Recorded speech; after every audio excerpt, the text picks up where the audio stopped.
Buenos días, apreciados amigos de este canal que está al servicio de las personas que les gusta la historia o enterarse por otros medios de muchos temas nacionales o internacionales vinculados con la historia y de luego con la política, porque si hay un tema que la historia toca es la política. Desde luego, yo les ruego dar el like, si les gusta, eh, suscribirse, porque de más personas se suscriban, eh, pues más personas conocen de estos temas, les interesa más, y además comentar y compartir. Es bueno, esto se hace sin ningún ánimo político, pero necesariamente va a tocar la política, porque son temas históricos, y cómo marginamos de un programa de historia la política. En el periódico El Tiempo de estos días aparece una foto muy significativa. Aparece un candidato liberal número uno al Senado, una candidata también a otra actividad, y los dos hijos de el presidente del Partido Liberal o el director del Partido Liberal, César Gaviria, su hija María Paz y su hijo Simón, mostrándose pues como personas que tienen que ver con la política ya nacional. O sea, se trata de la formación de una nueva élite. La familia ya Gaviria quiere intervenir o ha venido interviniendo en política, y así se van formando las élites nacionales que van dominando la política del país. Porque, ¿qué son las élites? Son el conjunto de familias, de personas que por motivos de pasado familiar, de pasado de fuerza económica o empresarial, y por muchos de ellos por altos conocimientos técnicos, por la tecnocracia, cogen una fuerza nacional que les permite intervenir para lograr, por ejemplo, la presidencia de la República y mandar en el país. Antiguamente, pues los monarcas era por familia, por la monarquía, se formaban los grupos de aristócratas que gobernaban el país. En la democracia, a medida que avanza, pues se van formando ciertos grupos poderosos. Eso se llaman las élites del poder. Las élites en la democracia también se imponen. La fuerza, como vuelvo y repito, que le puede dar la guerra, gente que en realidad ha luchado y en la lucha ha logrado acceder al poder. En las democracias reguladas, como en los Estados Unidos, pero en otros países no es regulado, sino que es la fuerza del dictador o la fuerza de los grupos. Además, también puede ser unas fuerzas empresariales que llegan muchas veces no a la presidencia directamente sus miembros, pero sí a imponer el candidato debido a su fuerza económica. Y en el mundo moderno se ha formado una nueva gran fuerza, que es la fuerza de la tecnocracia. Los que saben comienzan a mandar y a imponer. Vean a Elon Musk en los Estados Unidos, cómo se le impuso a Trump en muchos aspectos. Han chocado a veces, pero aparecía él realizando algo que quería Trump, que es despedir una cantidad de gente allá de los cargos públicos para reducir el Estado y dar lugar pues a un Estado casi imperial, como tal vez como heredero del Imperio Británico, que es lo que ahora quiere el señor Trump, que dice que pues que América Latina es para los americanos, pero los del norte, claro, no, según la famosa tesis de América para los americanos, que, que todo el mundo conoce. Bolívar, en forma espectacular, se anticipó a todas estas cosas cuando dijo una frase que no ha sido superada desde el punto de vista de los adversarios de Estados Unidos, no de los amigos de él.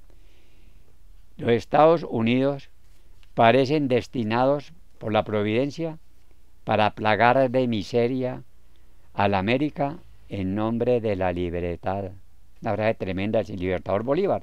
Aquí ellos quieren ya imponerse en una forma u otra y que los países sean, por las buenas o por las malas, partidarios de ellos. Bien, entonces hay unas élites que se van formando. Yendo a nuestro país, ya cuando es independiente, hay que tener en cuenta que en la guerra de independencia se formaron algunas familias poderosas blancas que llevaron a los mestizos, a los negros, a los indios a combatir. Ya cuando se opera la independencia, son las altas clases las que van a mandar a los negros, los dejan en esclavitud, los indios no se diga, y a la gente pobre que no tiene bienes y no tiene un sueldo de 500 pesos o inmueble de 1000 o 1500 pesos, esa gente no puede votar. Además, si es analfabeta, si no sabe leer, en un país cuasi analfabeta casi hasta el siglo XX, la gran mayoría de la gente no sabe leer y escribir. Muchos obreros luchaban según lo que les leían, algunos ilustrados, unos intelectuales, pero no tenían acceso al poder. Hagamos a un lado a Bolívar y a Santander. Bolívar renuncia a la presidencia, lo reemplaza un doctor payanés, ¿no? Mosquera, Miguel José Mosquera, lo reemplaza. Bolívar dice que es un presidente débil, y débil, le dan un golpe de estado a los venezolanos y se monta allí un heredero de Bolívar. Y entonces sale pues Mosquera de la presidencia.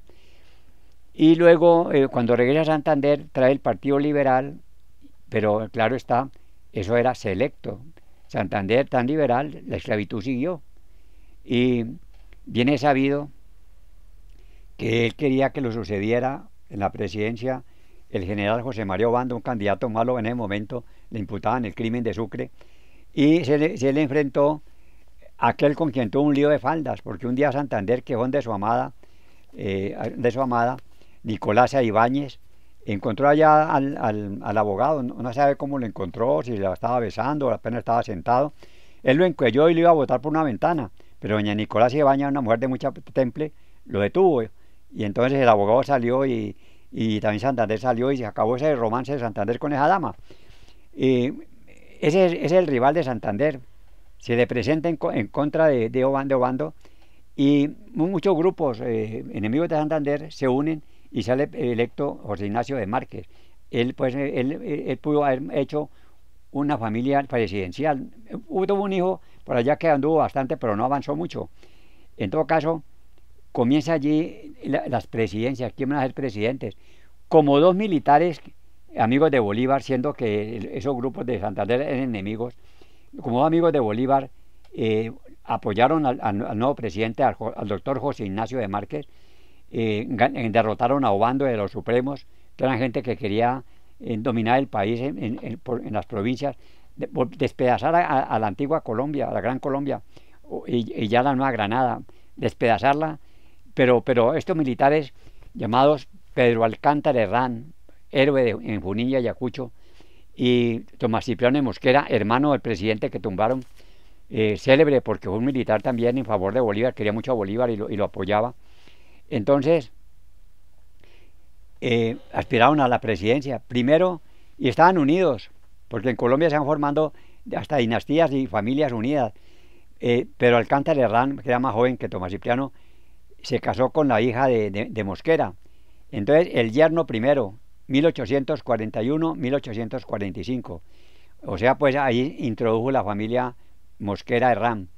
Y luego fue presidente Tomás Cipriano de Mosquera, el famoso general, el gran general Mosquera, del periodo 1845-1849. Entonces, vean ustedes que allí por familias se unieron.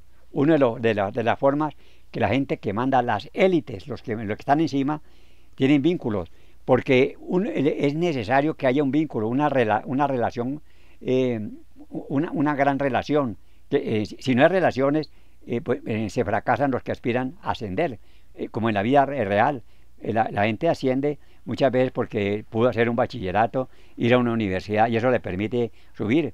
Pero en esa época las universidades eran pocas, y más que todo con apoyo religioso, y poca gente podía llegar a las universidades. Bueno, este par de militares fueron presidentes. Como si fuera poco, otro militar que no dejó élite, era de la clase media en Popayán, llamado José Hilario López, que se cubrió de gloria porque su gobierno propició la libertad de los esclavos, pues gobernó 4 años a nombre del Partido Liberal.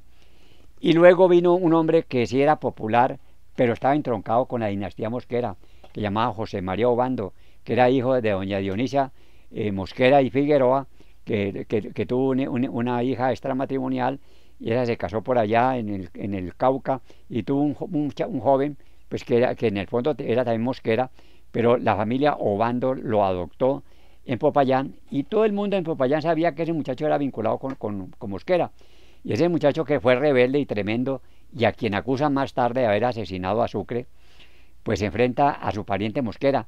Y el odio de esa pareja, que en Bogotá se enfrentaron con la pistola, al darse vuelta a disparar, Mosquera falló, y Obando lo tuvo para matarlo, y decidió bajar la pistola, no lo mató. Pero el odio de Mosquera contra Obando fue tremendo. Y en la Guerra de los Supremos, Mosquera ataca a Obando, lo derrota con Alcántara Herrán. Obando huye al Perú y luego a Chile, y vuelve después, y tenía una popularidad inmensa, y es presidente. No dura sino un año, le dan golpe de Estado. Otro hombre del pueblo que se había ido a Alemania, venía con ideas sociales, amparaba a los artesanos, y dio golpe de Estado a Obando, y hizo una república de artesanos, una de las primeras del mundo en Colombia, pero apenas desde el mes de abril hasta el mes de diciembre, que fue derrotado, desterrado a México, se unió a Benito Juárez en México, y allá lo fusilaron. Entonces vean ustedes que ya se formó pues ni Obando, ni tampoco el militar pues Melo, José María Melo, pudo en realidad formar una dinastía. Bien, pero el presidente que va a seguir, fuera pues de un presidente que estuvo allí, Mayarino, que tuvo un año ahí para entregar el poder a los conservadores, aparece un presidente llamado Mariano Ospina Rodríguez, que ese sí va a formar una dinastía, una élite, por sus relaciones, los hijos de él y los nietos son grandes ganaderos, etcétera, con poder político pues heredado de Mariano Ospina Rodríguez, que fue 4 años presidente de Colombia en la Confederación Granadina, así se llamaba Colombia. Y un hijo de él que nació en Palacio, Peronel Ospina, es presidente de 1922 a 1926. Y todos, algunos nos tocó, y digo la palabra aunque no guste, sufrir la presidencia de Mariano Ospina Rodríguez, que es cuando se inicia de nuevo en Colombia una violencia tremenda, en 1947. Dicen que la muerte de Gaitán causó la violencia, pero qué falso. Si Gaitán hizo la oración por la paz, pidiéndole a Ospina Pérez que cesara la violencia que se hacía contra los copartidarios, contra los partidarios de Gaitán. Bueno, Gaitán fue asesinado, y el doctor Ospina Pérez cerró el Congreso allá con las bayonetas. Mucha gente aquí que habla de la constitucionalidad y el respeto, y se olvida lo que fue la violencia en Colombia, que luego se agravó más en el gobierno del doctor Laureano Gómez, cuando incendiaron el Tiempo, el Espectador, la casa de Carlos y la casa de Alfonso López Pumarejo. No la quemaron porque casi enseguida estaba la del presidente encargado, Urdaneta Arbeláez. Bueno, entonces Ospina sí dejó una verdadera clase familiar, una élite en familia. Los herederos de Ospina Pérez no aparecieron después. Por ahí como que hubo hasta problemas con unos nietos de Ospina, por allá en Miami, en lo que sabemos, pues eso salió en la prensa. Bien, esa es una de las familias poderosas. Y en un libro que recomiendo leer, porque en esto no puede haber egoísmo, en el que trata de explicar algo, que se llama los colombianos somos así, de Eduardo Lora. Se alude a este problema, y vamos a leerlo en este autor, porque yo siempre le digo algo respaldado. Dice así: las élites, o sea, los que arriba mandan, en cualquier país, un grupo reducido de personas toma las más importantes decisiones políticas, económicas y técnicas. En la política, en la economía y en lo técnico, los que logran allí tomar lo más alto, también toman el dominio de un país. esas personas son los miembros de las élites, cuyo poder de decisión se deriva de los recursos con los que cuentan. Económicamente, pues, sobre todo en esa época, no bastaba tener dinero tampoco para llegar muchas veces al poder. El poder familiar tenía mucha importancia para ello. Uno repasa la lista de los presidentes y en realidad muchos de ellos tenían apellidos que venían de la época de la independencia. Para citar uno, aunque hablaré luego de ellos, los Lleras, por ejemplo, los Lleras, de la época de la independencia. Con gran soberbia, Alberto Lleras Camargo dijo un día que pocas personas en Colombia pueden decir que sus familias hayan pasado de la independencia a la república, porque el papá de Alberto Lleras Camargo y el abuelo estuvieron metidos en esa época, el abuelo, el papá, y él nació en los años digamos 18, 19, por allá en esa época, o 8, etcétera, del siglo XX, y fue presidente de la República. Eso era así. Sin embargo, yo sí le hago al libro una observación, y es mía. Muchos hombres sin apellido grande llegaron al poder por otro factor muy importante. Claro, lograron educarse dentro de lo que son pues las familias blancas o mestizas bastante claras. ¿No? Es lo que se llama el capital relacional. Si logran esas personas inteligentes y preparadas educarse y logran meterse en cierto círculo, a lo mejor pueden ser presidentes. ¿Quién más pobre que el doctor Manuel Murillo Toro, ilustre jefe liberal, que de Chaparral, de Chaparral, quien no pudo terminar sus estudios de Derecho y tuvo que regresar a su pueblo a trabajar, pero desde allá escribió unas cartas a Santander, y Santander se impresionó de la forma de escribir ese señor que aludía a él, entonces lo llamó, entonces lo vinculó en Bogotá, y en Bogotá pudo terminar sus estudios, y le dieron cargos públicos, y se destacó como hombre brillante, inteligentísimo, y fue el jefe del Partido Liberal hasta su muerte, cuando lo reemplaza Núñez. Él se viene de Caracas, que estaba de embajador, porque dijo: Núñez nos traicionó, va a acabar con el Partido Liberal, pero se murió, y quien le hizo la despedida allá en el cementerio fue Núñez. La vida es así, pues, ¿no? Luego vean ustedes que no siempre era de alta familia. Todo el mundo alude a Marco Fidel Suárez, pero Suárez también tuvo una gran relación. Cuando él llega a Bogotá y va tímidamente a estudiar ahí como podía, su profesor es Miguel Antonio Caro, el terrible pues orador, el hombre exigente, el amigo de la Biblia y de la religión. Y una vez cuando terminan los estudios, él dice Caro, el señor Marco Fidel no presenta examen. Ay, ¿cómo? ¿Qué he hecho yo? Aterrado, Marco Fidel. Le digo: es que un profesor no puede hacer el examen cuando el alumno sabe más que él. Pues entonces ese señor lo vincularon, fue ministro en muchas ocasiones, finalmente presidente, pero por los hoyos de Laureano Gómez, que lo atacó tanto, y más que todo porque se aprobara un tratado en que Estados Unidos daba 25 millones de dólares a Colombia, pero mientras estuviera ahí Suárez no aprobaba el Congreso, eso lo manejó Laureano y Alfonso López Pumarejo, pues él renunció, estuvo 3 años de presidente y lo reemplazó don Jorge Holguín. Bueno, entonces sí ha habido gente de la clase popular que ha llegado, pero es por este aspecto, por el capital relacional. Si una persona de abajo logra relacionarse, a lo mejor llega muy bien a la presidencia. Bueno, eso en ese aspecto. Entonces, las élites nacionales son pocas familias. Este autor trae algunas, las élites, y aquí las voy a leer para no traicionarle su pensamiento. El poder político nacional, a ver, no es de la región, de la nación. Aquí en Buga puede que haya algún jefe de clan que logra, manejando los recursos públicos, dominar la política. Pero vamos a ver los nacionales, no los regionales como por ejemplo del Valle o de Antioquia, sino los nacionales. El poder político nacional ha estado muy concentrado en 7 familias. Yo diría que 8, ahora digo por qué. Las voy a leer para que diga que estoy aquí inventando, que el doctor Libreo va inventando allá. Bueno, los Ospina, el doctor Mariano Espina Rodríguez, su hijo Pernonelo Espina Vázquez creo que es, y el doctor Mariano Espina Pérez, que en mi niñez me tocó pues eh, recibir algo de él, en el sentido de la política pues. Los Lleras, ¿quién no sabe que los Lleras? El abuelo de Lleras Camargo y Carlos Lleras, de ellos, estuvieron vinculados con la época de la independencia.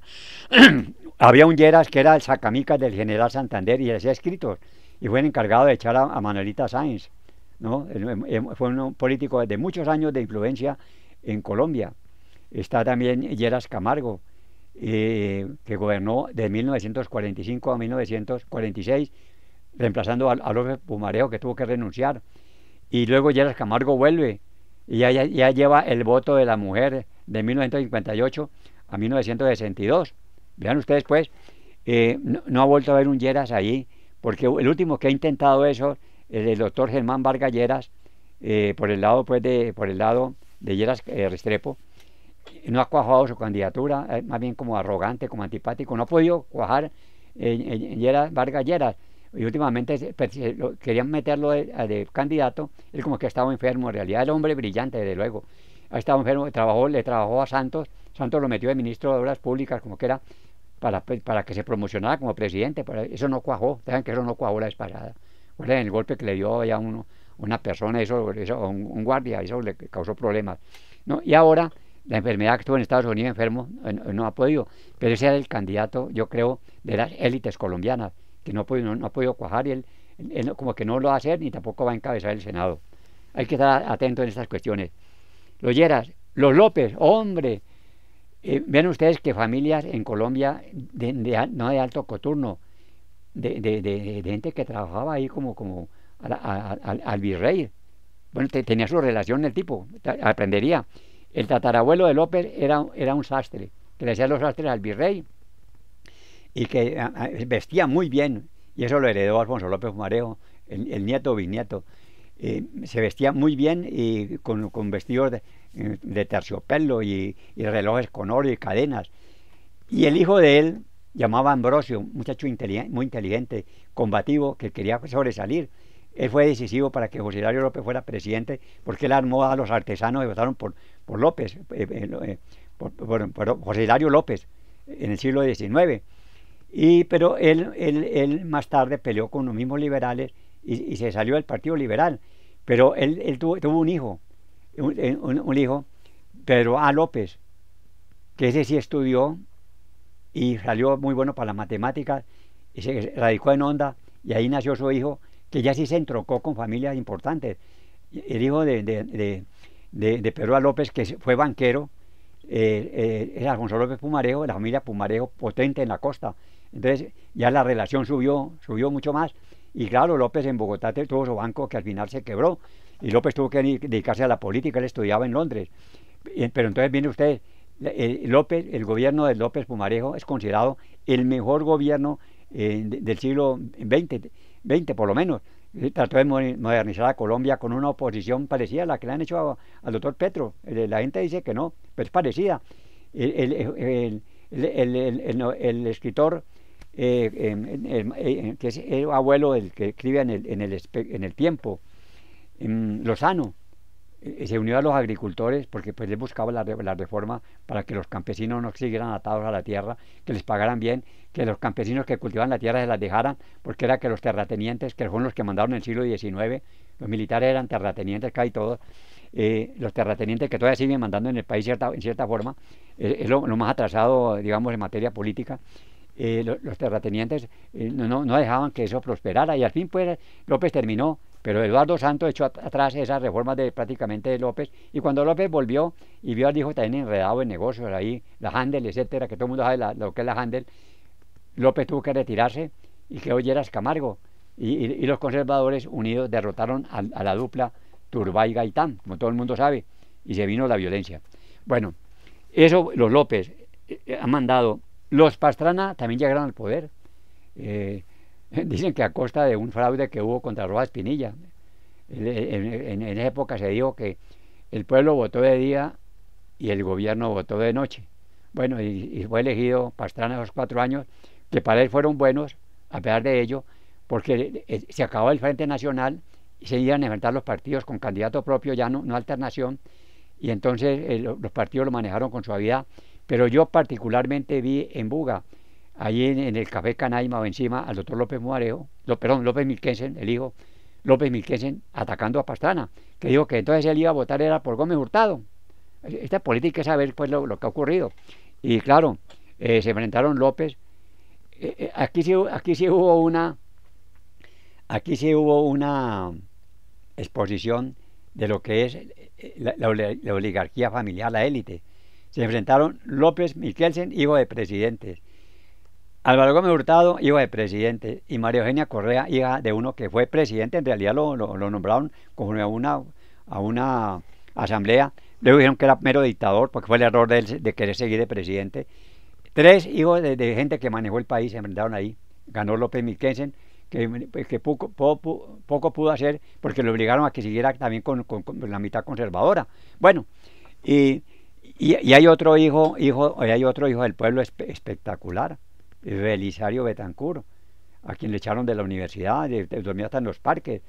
Y él dijo en el libro que tengo, que cuenta él, de que él aprendió a leer y escribir con los arrieros, porque la familia era de familia arriera, no de Amagá. Este hombre extraordinario, lo que uno entiende es porque era en el grupo de Laureano Gómez, cuando era pues el adversario de las ideas sociales. Más tarde Belisario va cambiando y quiere hacer en su presidencia una vida, una forma social. Pero ¿para qué hablamos más? Recordemos lo del Palacio de Justicia y con eso pues hemos terminado. Bien, Pastrana, los Gaviria, no sé si se refiere a estos Gaviria que salieron en el tiempo mostrando una familia pues que ya quiere ser que ya es presidencial. El presidente Gaviria ya escogió a la hija para que forme parte también del Senado. Le iba a colocar de primera, pero la colocaron como de 100 y dice que volverá después. El hijo ha venido mangoneando todo porque el hijo Simón es el que maneja prácticamente, y Gaviria mostró su decadencia cuando fue a buscar a Uribe después de las peleas que tuvieron. Uribe mentiroso, le gritó una vez allá fuerte. Y vea pues lo que ha ocurrido. Pero están ya la familia presidencial, pues, ya entraron a la élite, pues, y los pereiranos le ganaron a los de Manizales. Bueno, los Uribe, pues, ¿quién niega la fuerza del otro Uribe? El doctor Uribe pensaba hacer lo mismo que Correa allá, o que este señor en Venezuela, el antecesor de Maduro, o que el indio allá en Bolivia, que hace ahí mandando, o que Fujimori en el Perú, que hace mandando. Fue electo presidente cuando apenas la Constitución mandaba por la Asamblea Constitucional, apenas 4 años, no había reelección. Logró que el Congreso editara un acto legislativo para reformar eso, pues violando lo que dijo el Congreso, perdón, la Asamblea, y logró la reelección. Uno recuerda lo de esta señora, que, bueno, no quiero recordar ese episodio en la reelección. La Corte reaccionó constitucional, le dijo no más, no más, apenas no más, pero ya estaba metido Santos con los 8 años, y Santos fue 8 años, y para ayudarle a él hubo que votar por Santos, pero únicamente por el proceso de paz, que era un acto importante para Colombia. El expresidente de allá de Uruguay, tan famoso, que fue guerrillero, decía que él no explicaba cómo un pueblo votaba en contra de un proceso de paz. Eso era increíble. Y ese proceso de paz fue derrotado. Ahí lo cuadraron, pues, como lo cuadraron. Y pues, le quedaron problemas. Bueno, ese es Uribe. Y los Santos. Fue otra familia que se volvió dinástica. Eduardo Santos, el dueño del periódico El Tiempo, que lo tuvo en la época en que el Partido Liberal y el Conservador hicieron las paces después de la guerra de los 1000 días, y después compró ese periódico a su cuñado, y el Tiempo se convirtió en un arma poderosa de poder, y sucedió a López Pumarejo, le detuvo la revolución en marcha, y muchos le achacan el desastre de la caída del Partido Liberal a Santos, porque pues cometió un error también ahí López en su reelección. Bueno, en todo caso, el último que queda, Los Santos. Eduardo Santos y el doctor Santos, el último presidente pues que es tan conocido que no puedo de mencionarlo. De modo pues que eso bueno, fueron esos grupos, ¿no? Y hay otras familias que fueron menores, pero discrepo de él. La familia Mosquera fue importante. Tuvo dos presidentes de la familia Mosquera. El presidente que reemplazó a Bolívar y Tomás Cipriano Mosquera, que fue presidente 4 años primero, luego fue dictador y luego ocupó otra vez la presidencia como 2 veces hasta que le dio un golpe de Estado. Pues no, claro que no ha vuelto a surgir por allí otro Mosquera. Yo no he vuelto a oír eso, pues, de que otro Mosquera. Y ya casi para terminar, con menor frecuencia aparecen las familias Samper. Hubo un Samper de presidente y un Miguel Samper del siglo XIX, muy importante. Samper, aquí le colocan Mosquera. Yo creo que Mosquera debe estar arriba. Bueno, es mi criterio. Gómez. Bueno, el doctor Laureano Gómez fue presidente, pero el hijo que luchó hasta morir por ser presidente y se presentó varias veces, fracasó. A lo último propuso la elección popular de alcaldes, que fue un desastre porque en la época ya en que estaba metida la droga.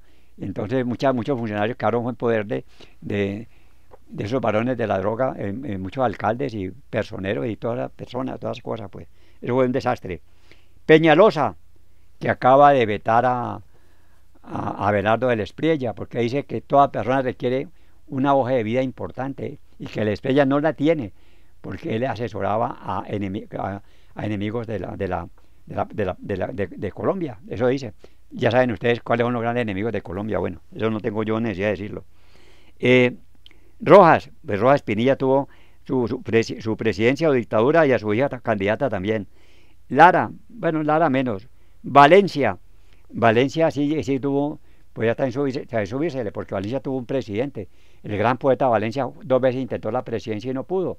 Y en cambio el hijo, que no estudió, que poco sabía de economía y que hizo el ataque allá a Marquetalia, con lo cual disparó allá a la FARC, a las lomas, y formó ese ejército tan grande, tiro fijo. Eso fue un error, porque Gómez Hurtado hablaba de las repúblicas independientes y mandó a Matallana a acabar con todo eso, pues, a ese Matallana, bueno. Y Valencia fue presidente 4 años. Era un hombre más que todo de una oratoria popular. No era un hombre preparado, no tenía la cultura del papá. Y Mosquera, y además también colocan aquí a Caballero. Pero me faltaba también Caro, pero Caro apenas fue Caro. No tuvo 8 años manejando el país. Fue presidente encargado 8 años en reemplazo de Núñez, que estaba en Cartagena. Mosquera, Gómez y Caballero. Caballero no lo veo tan potente aún en un grado inferior, no lo veo. De modo que estas son las élites que en realidad han gobernado el país. Estas élites, más que todo, entroncadas con familias, pero si vamos a Colombia, en medio de ellas también hubo gente que se pudo relacionar bien, sin ser de las familias famosas, y fue presidente. Les recuerdo, Manuel Murillo Toro, un ejemplo extraordinario del hombre que se supera y puede entrar a una universidad y graduarse en una época en que entrar a una universidad era muy difícil. No había universidades populares y una época en que se prohibieron las universidades liberales, hasta que se formó el externado, el ilustre externado de Colombia, que toca tanto con la familia del doctor Fernando Inestrosa. El papá de él fue muchos años, más de 30 o 40 años rector de esa universidad, y más tarde el guerrillero de la guerra de los 1000 días fundó la Universidad Libre también, otra universidad, y luego van apareciendo otras universidades, pero con el tiempo y para la época en que yo entré en la universidad comenzaron a dispararse las universidades elitistas y apareció los Andes, pero ya el tiempo se me venció y entonces quedamos para ver qué hay por debajo de estas familias en cuanto a llegar al poder, porque les digo lo siguiente: ¿no será que esa elección, que esas candidaturas a través pues de las firmas es una forma de democracia más avanzada, cuando mucha gente podía llegar ni por relaciones ni por nada, y en cambio con dinero llegan? Pues ha llegado hasta el señor Abelardo del Espriella, que dice que no ha gastado 5 centavos. ¿Y dónde salen esos millones que viene mostrando? Casi 5 millones de votos tuvo. De modo que se ha abierto otra compuerta. A lo mejor es más democrática. Más gente que tenga modo se puede lanzar de candidato y puede que la flauta le suene. Bueno, buenas noches.